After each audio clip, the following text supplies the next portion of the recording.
Assalamualaikum warahmatullahi wabarakatuh. Pada kesempatan kali ini kelompok kami akan mempresentasikan mengenai sistem informasi. Yang anggotanya tadi dari saya sendiri yaitu Andri Laksono, lalu ada Cosi Virus, Dufan Albertus Yuri, Rima Dewa Astika, dan Taskia Aulia. Beranjak ke yang materi pertama, yaitu mengenai definisi sistem. Sistem merupakan sekumpulan elemen, himpunan dari suatu unsur, komponen fungsional, yang saling berhubungan dan berinteraksi satu sama lain untuk mencapai tujuan yang diharapkan. Sistem sendiri dapat dijelaskan dengan dua cara, yaitu yang pertama dengan cara pendekatan prosedur, lalu yang kedua dengan cara pendekatan komponen. Yang pertama yaitu pendekatan prosedur, yaitu sistem dapat diartikan sebagai kumpulan dari prosedur-prosedur yang saling berhubungan untuk menyelesaikan suatu tujuan tertentu. Prosedur sendiri artinya langkah-langkah atau kegiatan yang terdiri dari what, yaitu menjelaskan apa yang harus dikerjakan, lalu ada who, siapa yang mengerjakannya, lalu when, kapan dikerjakan, dan who, bagaimana cara mengerjakannya. Untuk contoh sendiri mengenai pendekatan prosedur yaitu mengenai sistem akuntansi yang terdiri dari prosedurnya seperti penerimaan kas, pengeluaran kas, penjualan, pembelian, dan buku besar. Yang kedua mengenai pendekatan komponen, yaitu dapat dijelaskan sistem dapat diartikan sebagai kumpulan dari komponen yang saling berhubungan satu dengan yang lainnya serta membentuk satu kesatuan untuk mencapai tujuan tertentu atau tujuan yang diharapkan. Contohnya dari pendekatan komponen yaitu mengenai sistem komputer yang didefinisikan sebagai kumpulan dari perangkat keras dan perangkat lunak. Untuk perangkat kerasnya sendiri ataupun hardware seperti contohnya ada motherboard, prosesor atau CPU, memori RAM, optical drive, SSD, power supply, ataupun yang lain. Lalu terdapat juga perangkat lunak ataupun software, yaitu merupakan aplikasi yang terdapat pada komputer seperti MS Office, browser, antivirus, ataupun yang lain. Lalu selanjutnya ada karakteristik sistem. Yang pertama mengenai komponen sistem, yaitu suatu sistem terdiri atas sejumlah komponen yang saling berinteraksi, yang artinya saling bekerja sama membentuk suatu kesatuan. Komponen-komponen sistem atau elemen-elemen sistem dapat berupa suatu subsistem atau bagian-bagian dari sistem. Setiap sistem tidak peduli betapapun kecilnya, selalu mengandung komponen-komponen atau subsistem-subsistem. Batasan sistem. Sebuah sistem informasi harus memiliki batasan atau juga dinamakan sebagai boundary. Setiap sistem informasi harus memiliki batasan dengan sistem informasi yang lain, agar tidak sampai ada informasi yang masuk saling tumpuk tindih.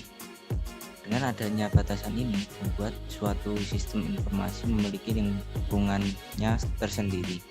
Keuntungannya adalah sistem informasi akan berjalan sebagaimana mestinya.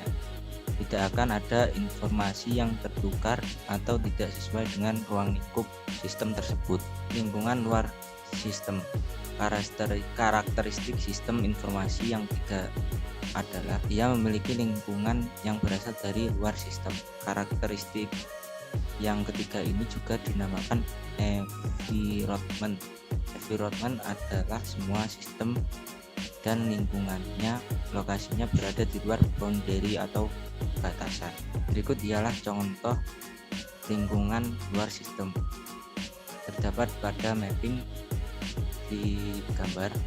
Environment berada di luar yang memiliki supplier, customer, regulator, agensi, stockholder, kompetitor yang saling berhubungan dengan sistem informasi. Penghubung sistem merupakan media penghubung satu sistem dengan subsistem lain. Melalui penghubung ini memungkinkan sumber-sumber mengalir dari satu subsistem ke subsistem lain. Keluaran output dari satu subsistem akan menjadi masukan input untuk subsistem lain dengan melalui penghubung. Yang kelima yaitu masukan sistem. Masukan atau input merujuk pada jenis energi yang dipakai saat masukkan sesuatu dalam sistem. Terdapat dua macam masukan dalam sistem, yaitu signal input dan maintenance input. Signal input ialah energi yang berupa signal dan energi yang berpengaruh besar terhadap transmisi dan proses transfer data atau informasi yang dimiliki oleh suatu server yang kemudian akan diteruskan ke bagian keluaran atau output. Yang kedua yaitu maintenance input atau perawatan, ialah masukan yang ada kaitannya dengan perawatan sistem. Perawatan ini dimasukkan agar sistem informasi bisa berjalan sesuai dengan fungsinya.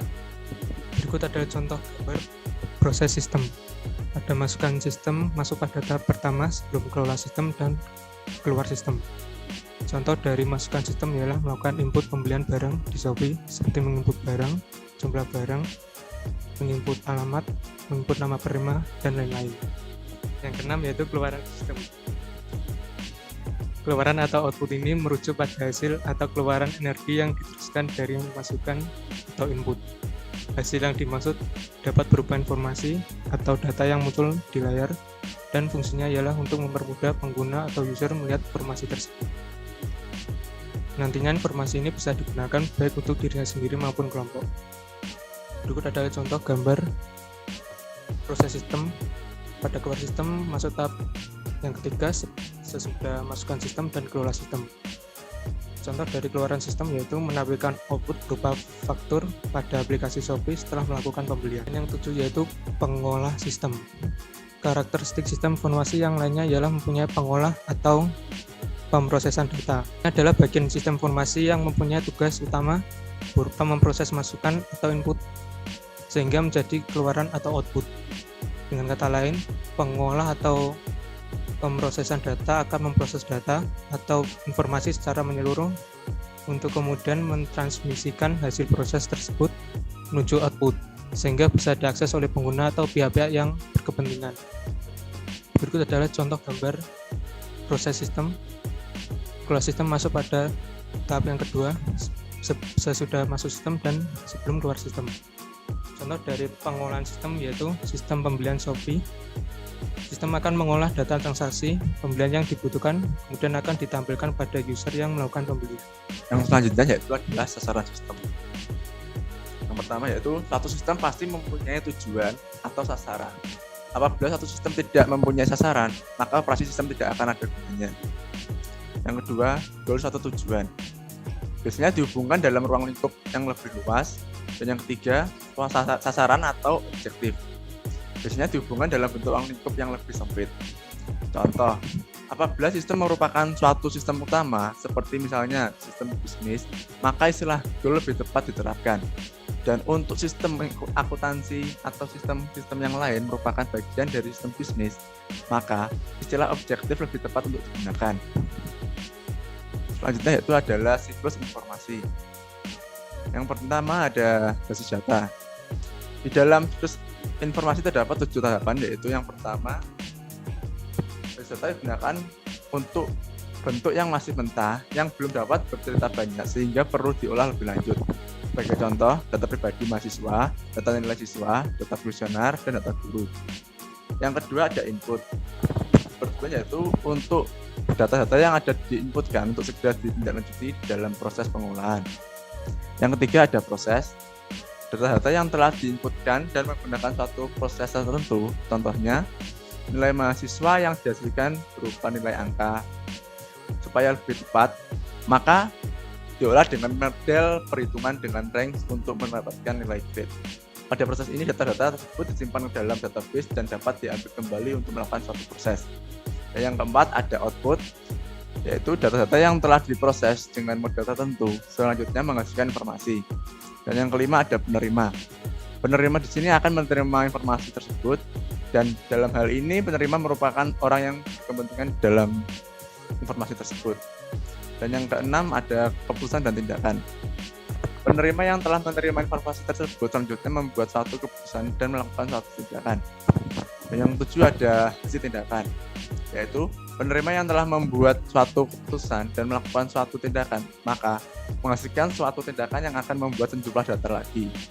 Data-data tersebut akan dikumpulkan sebagai inputan, selanjutnya diproses kembali melalui suatu model dan seterusnya. Dan selanjutnya ada kualitas informasi. Di dalamnya terdapat akurasi, tenggat waktu, dan relevan. Kualitas informasi berfungsi untuk menentukan apakah suatu informasi berguna atau tidak. Informasi dapat berguna jika kualitasnya baik, buruknya kualitas. Informasi dipengaruhi oleh 3 penentu yang meliputi.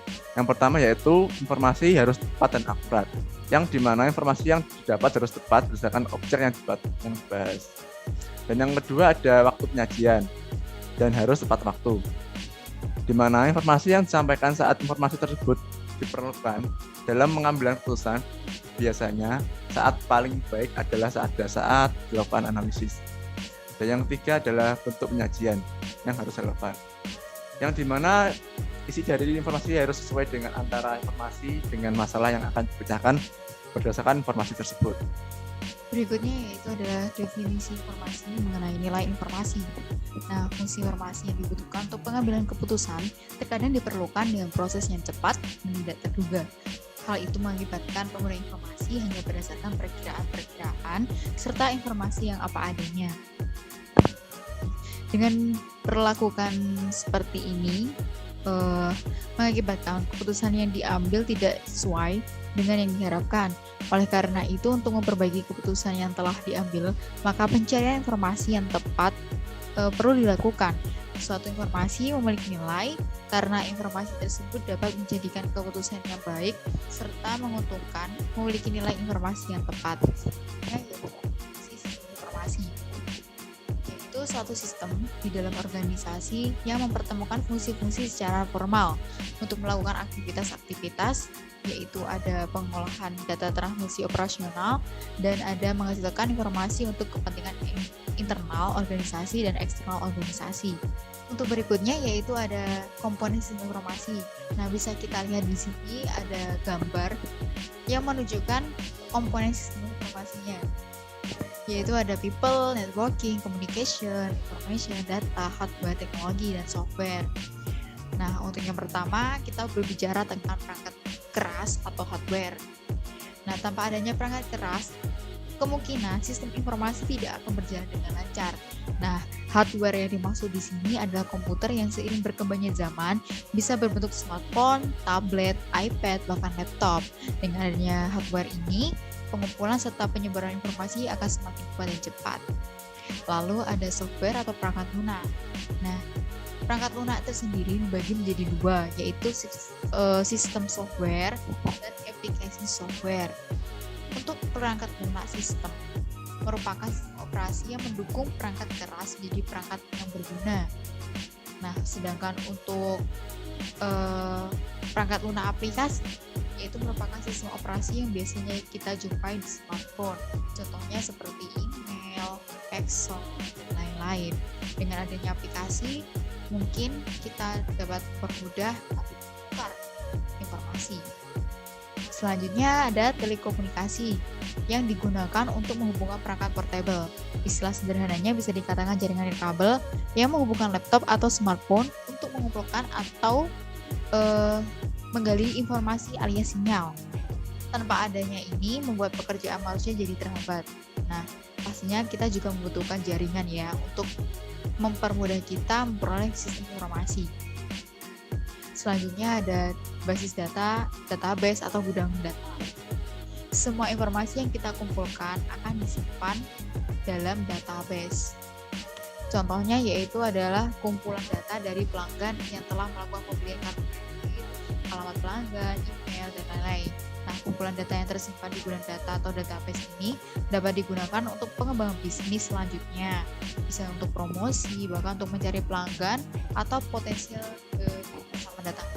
Next, ada sumber daya manusia. Tidak semua orang dapat menjadi komponen dalam sistem informasi. Hanya orang-orang yang memenuhi kualifikasi yang bisa mengembangkan sistem informasi secara terus-menerus. Yaitu ada analisis bisnis, analisis dan perancangan sistem, administrator database, programmer, spesialisasi keamanan komputer, dan operator komputer. Nah, dengan adanya orang-orang yang memiliki ilmu khusus ini, mereka bisa mengembangkan sistem informasi jauh lebih canggih dan lebih mudah digunakan.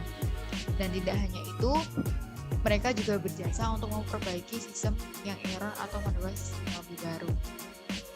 Next, yaitu ada implementasi sistem informasi sehari-hari. Nah, untuk yang pertama di sini ada e-learning. Apa sih itu e-learning? E-learning itu seperti electronic learning, yaitu merupakan sistem informasi yang diterapkan dalam sekolah. Penerapan sebuah data yang diproses dan disebarkan melalui teknologi. Banyak sekali manfaat pastinya dari hadirnya sistem informasi di bidang pendidikan. Di antaranya yaitu kemudahan. Kemudahan yang ditawarkan tidak hanya berupa penghematan waktu, tapi juga penghematan kertas, bolpen, dan lain-lain. karena contoh dari sistem informasi ini sangat berguna dan banyak digunakan dalam kehidupan sehari-hari. Dan selanjutnya setelah e-learning itu ada e-banking. Nah, sistem informasi pihak yang mengelola sistem informasi ini biasanya adalah pihak pekerja bank yang terkait. Orang-orang tersebut adalah orang yang memang mengerti penggunaan sistem informasi ini. Sedangkan cara kerja e-banking ini juga sangat mudah, contohnya SMS banking. Nah, untuk melakukan transaksi dengan metode ini, seseorang hanya harus mengirimkan SMS dengan format tertentu. Lalu nantinya format ini akan dikirimkan ke nomor yang sudah ditentukan. Jadi seseorang tidak perlu repot-repot lagi pergi ke bank.